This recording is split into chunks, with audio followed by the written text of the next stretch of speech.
sisilipin natin ang tampok ng mga award-winning na tinatawag natin na Innsbruck Nature Film Festival. Yes, sa Panoorin Austria. natin ito.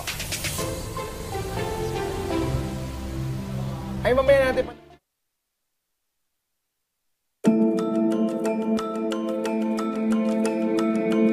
Sa bawat pagmasid natin sa gubat, bundok,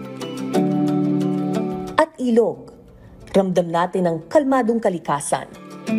Isang tahimik na paalala ng mga buhay na nananahanan dito, mga nilalang na kapwa-bahagi ng mundo. Sa pamamagitan ng Austrian Embassy sa unang pagkakataon, dinala sa Southeast Asia, partikular sa Pilipinas, ang Innsbruck Nature Film Festival. Tampok ang mga award-winning environmental film mula sa Austria. It's a big privilege for us because we are here in this global ship together. We all know about the stress on nature. There is not enough that can be done and that can be discussed, and we have to share best practices. So what we will see movies where things are happening in Austria in a way, and we have just seen again here in the last couple of weeks. This is one contribution to get the global ship in better shape. Ginaganap ito taon-taon sa Innsbruck, Austria, kung saan meron mahigit 700 entries, ngunit mahigit 50 lamang ang napili. 3 rito ipapalabas ng libre dito sa Pilipinas. There are 3 Austrian movies and films that we're screening over the next few days.